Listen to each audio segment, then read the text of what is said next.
Why her? Well, I was just about to say same thing for Angel Reese when I had a chance to cover their games, but I think Caitlin represented, and again, some of this to me probably is not fair to her because it was not anything that she said or was truly based on her personality, but she was a white girl from the middle of America. And so she represented a whole lot to a lot of people, whether that is truly what she prescribed to or not. We can all say she is a dynamic basketball player and a force both on the court and the marketing sense. But I do think, same thing with... For more than a year, Caitlin Clark has been at the center of every major conversation surrounding the WNBA. Every television debate, every social media argument, every ratings discussion, and every league-wide controversy somehow circles back to Caitlin Clark. That reality has created a strange environment where even routine basketball conversations quickly become discussions about culture, identity, media coverage, and fandom. Monica McNutt found herself directly in the middle of that storm. What should have been a conversation about growing the game suddenly became another national debate about why Caitlin Clark attracts such a massive audience. Instead of focusing exclusively on Clark's historic impact on the court, the discussion shifted toward the people sitting in the stands, the families buying tickets, and the reasons fans connect with her. That shift immediately ignited controversy. Because for Caitlin Clark supporters, every attempt to explain her popularity through factors outside of basketball feels like a dismissal of what she actually does on the floor. They see a player who launches logo threes, creates impossible passing angles, sells out arenas, and generates television ratings rarely seen in women's basketball. For critics, the story is more complicated. For supporters, the story is simple. And that difference in perspective has become one of the most explosive fault lines in modern sports. The moment Monica McNutt entered that conversation, the spotlight intensified. Suddenly, the debate wasn't just about Caitlin Clark anymore. It became a debate about media narratives, fan reactions, and whether commentators truly understand what has made Clark one of the most influential athletes in America. Make it long-term commercially viable. Two things. I think it has to show up in our storytelling and it has to be encouraged by our families. Yeah. To me, right? And so covering the WNBA this past season, Caitlin Clark's rookie year, for all of the conversation that surrounded her, some which was fair and some which wasn't, the one thing that I cannot deny is the amount of little girls that were showing up to follow her. Little girls with their parents and the fervor and the energy there. Why her? Same thing. Why her? Well, I was just about to say same thing for Angel Reese when I had a chance to cover their games, but Monica McNutt's comments landed in an environment that was already incredibly sensitive. Caitlin Clark entered professional basketball carrying expectations rarely placed on any rookie. Before she ever stepped onto a WNBA floor, Caitlin Clark was generating headlines, sponsorship deals, television interest, and national attention at levels that transformed the league's visibility. As a result, every discussion about Caitlin Clark became magnified.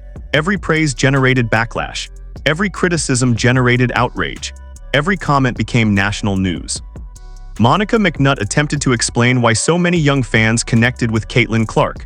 But the moment those explanations moved beyond basketball, many Caitlin Clark supporters felt the conversation had changed entirely. To them, the answer was obvious. Caitlin Clark's popularity starts with basketball. Caitlin Clark shoots from distances few players would even attempt. Caitlin Clark creates assists that seem impossible. Caitlin Clark plays with a pace and creativity that immediately captures attention. When fans hear explanations that focus on anything other than those skills, they often respond with frustration.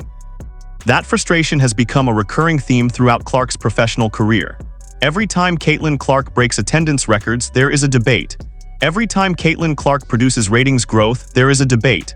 Every time Caitlin Clark receives media coverage, there is a debate.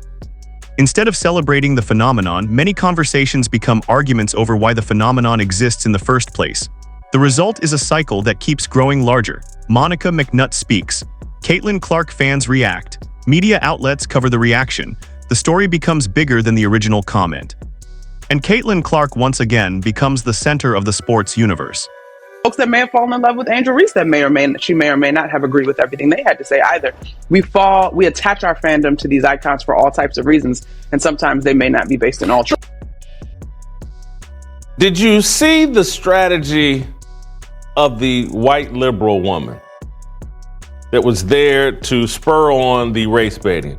Why though? Why? Why have all these fans come to see Caitlin? Why? The most fascinating aspect of this entire story is not Monica McNutt. It is Caitlin Clark, because Caitlin Clark rarely participates in these debates herself. While television panels argue about her popularity, Caitlin Clark usually responds the same way she always has, by playing basketball. That creates an unusual dynamic. The public conversation surrounding Caitlin Clark often becomes more controversial than anything Caitlin Clark actually says. Historically, sports have seen similar situations before. When stars become larger than their leagues, every discussion becomes emotional. When athletes become cultural figures, people begin projecting larger meanings onto them. The athlete becomes a symbol. The athlete becomes a talking point. The athlete becomes a battleground. That is exactly what has happened with Caitlin Clark. Some viewers see Caitlin Clark as the future of women's basketball. Others see Caitlin Clark as a reflection of broader cultural conversations. Others simply see Caitlin Clark as an incredible player who happens to generate enormous attention. The challenge is that all three groups are often participating in the same conversation while talking about entirely different things. Monica McNutt's comments exposed that divide. One side heard an attempt to understand fandom. The other side heard an attempt to explain away Caitlin Clark's success. And once those interpretations collided, another major controversy was born. The reality is that Caitlin Clark's influence extends far beyond box scores. Few athletes have changed the visibility of their sport this quickly. Few athletes have generated this much discussion this consistently. Few athletes have become the focal point of so many different debates at the same time. That level of attention guarantees that every comment will be analyzed, debated, and scrutinized. So, perhaps Caitlin Clark is relatable and popular, and people want to see her play because she's exciting as heck to watch and because she's not filled with anger. People are attracted to joy. The biggest consequence of this controversy isn't Monica McNutt. It's what these debates reveal about the future of the WNBA. Caitlin Clark has become the league's most discussed figure. That means every major conversation inevitably returns to her. Media coverage returns to Caitlin Clark. Attendance discussions return to Caitlin Clark. Television ratings return to Caitlin Clark. Marketing conversations return to Caitlin Clark. Whether people love Caitlin Clark or criticize Caitlin Clark, they continue talking about Caitlin Clark. And that attention has enormous value. The challenge for the league moving forward is figuring out how to navigate that reality. Because every controversy creates two outcomes simultaneously. First, it increases visibility. Second, it increases division. Monica McNutt's comments became another example of that pattern. Instead of disappearing after a single interview, the conversation expanded across sports media, social media, podcasts, and fan communities. The debate itself became part of the Caitlin Clark phenomenon. That is why this story matters.